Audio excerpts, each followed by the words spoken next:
Anne-Marie Johnston and Ollie Nyman know what it feels like. They take us on the road with them to Northern Horizon Park in Glendale, where people are living unsheltered. That's something we can help you sort all of that out. They work for Community Bridges Incorporated, a nonprofit that transitions people out of homelessness and ultimately into housing.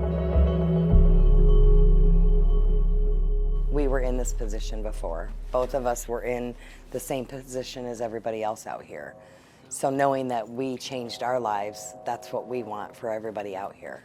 Johnston says there are dozens of navigators like her at CBI, around less than 100 total, doing homeless outreach across the valley. So we come out over and over again to build rapport, build that trust. There's several people that we met with today that will come back out again tomorrow and the next day to try and re-engage with them.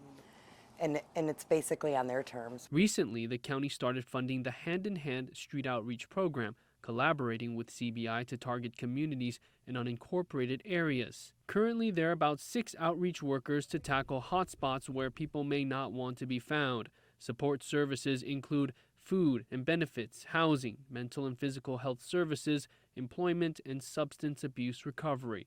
The effort on the ground is unwavering. It's very discouraging sometimes, keep coming out and being told that there's no resources available, or you keep coming out and people either decline or refuse services for whatever reason, and it gets to be discouraging, the number of individuals that are experiencing homelessness out here, and starts to weigh on our outreach workers sometimes. According to the 2022 point-in-time count, Maricopa County's unsheltered population was above 5,000 people.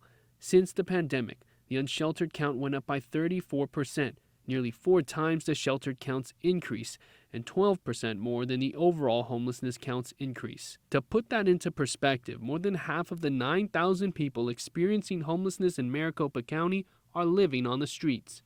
Cold, noisy, and there's always something going on. Like Jason Shutt, who was evicted in January, and he says that wasn't the first time. Here's where he stays now.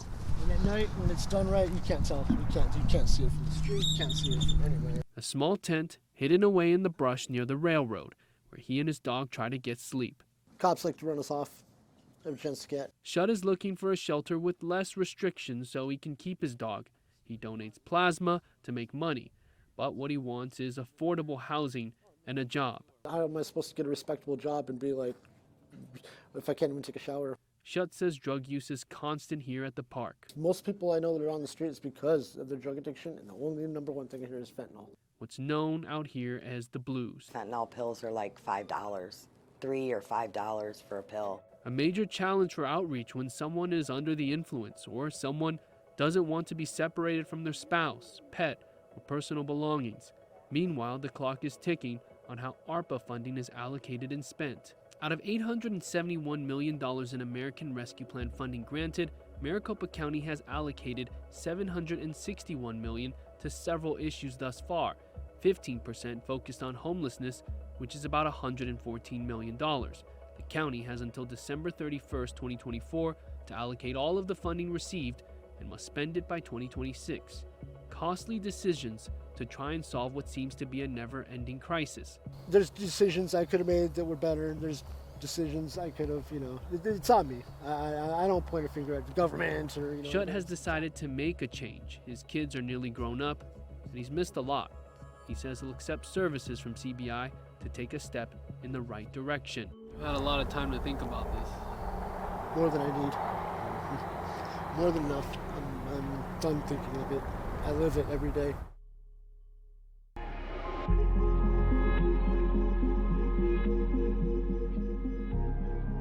In just 2 months, the Super Bowl will be played less than 5 miles away from here. Welcome to Bonsall Park in Glendale. What's your choice of?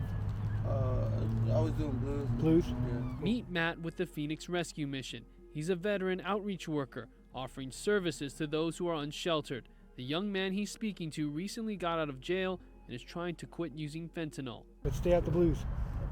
Stay sober. Stay clean. I will. You got a life ahead of you. Appreciate it. You got kids? I do. Your kids need you too. It starts with a bag of toiletries and water.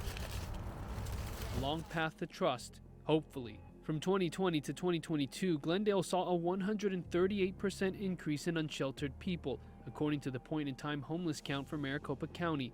Outreach teams are trying to keep up with the growth. This is definitely not work that is easy work. Oftentimes people will think, well, just house them, take them off the street and put them into housing, or why don't people want to go into shelter? But the thing is that a lot of the work that's done by our case managers really focuses on one main thing, and that's building trusting relationships.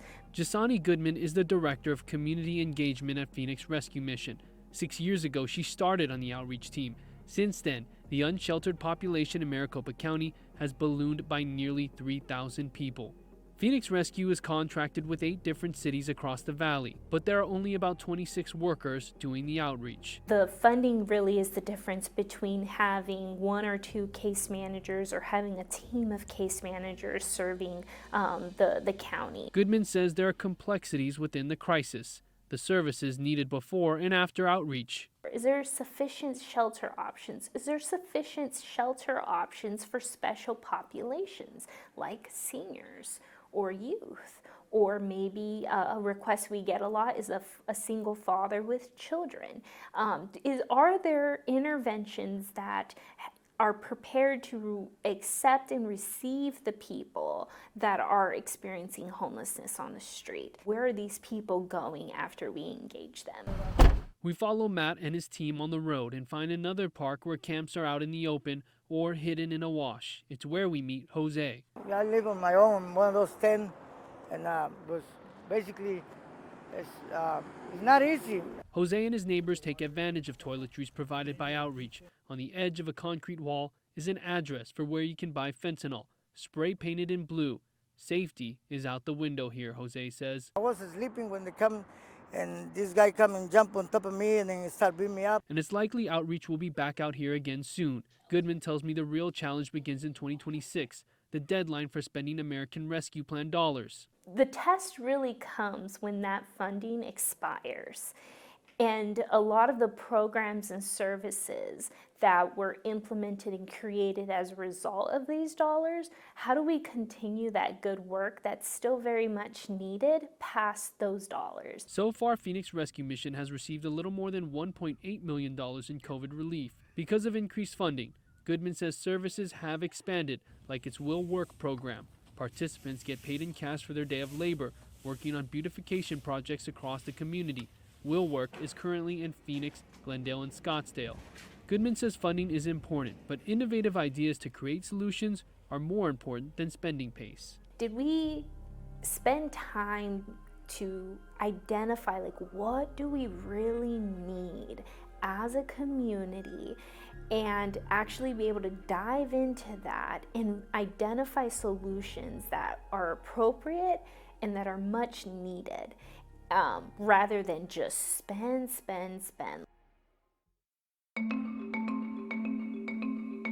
I'm gonna come talk to you next, okay?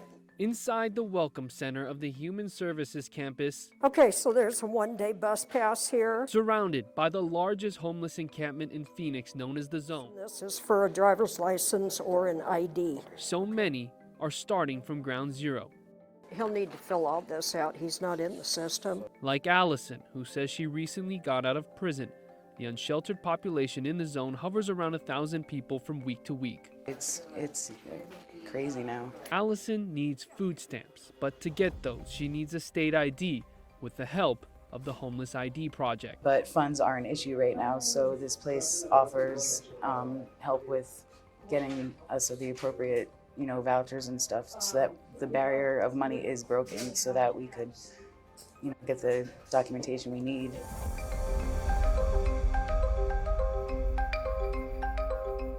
By the end of 2022, the Homeless ID Project will help people experiencing homelessness obtain 12,000 documents. 2/3 of those docs will be state IDs specifically, and the rest will be birth certificates, an all-time high for the nonprofit organization. What goes through your mind when you hear that number? It's unimaginable. Rick Mitchell, executive director for the Homeless ID Project, says birth certificates are key And we'll get that birth certificate started for you, okay? to getting your ID. But what if you weren't born in Arizona? Right now, I'm told that Indiana is the longest wait. It can take 4 to 6 months to get a birth certificate from Indiana. So if somebody comes in here and they need a state ID, they haven't had an ID in Arizona before, we start with a birth certificate. Which means a longer wait in getting out of homelessness and back into society. So for 4 months, they're here.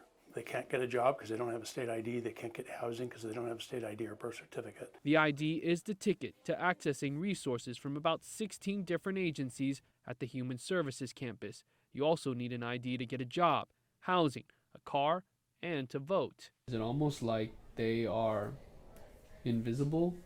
If you don't have an ID, you actually are invisible. If you cannot prove who you are, you can't go, you're stuck. You can't go anywhere, you can't do anything. These personal documents can be easily lost during evictions or during controversial sweeps of large homeless encampments like the Zone. The city of Phoenix calls them enhanced cleanups, which resumed this month. The ACLU recently filed a lawsuit against the city claiming identification documents, prescription meds, and personal belongings have been destroyed in past sweeps that were put on pause at the start of 2022. Meanwhile, Homeless ID keeps serving, working with a $500,000 annual budget to cover the costs of documents, providing vouchers for those in need, and bus passes to the motor vehicle department, done by a staff of 6. Allison is a bit overwhelmed by the process, but says this service is a blessing as she gets on the right track. In a more stable living environment, working, being a productive member of society.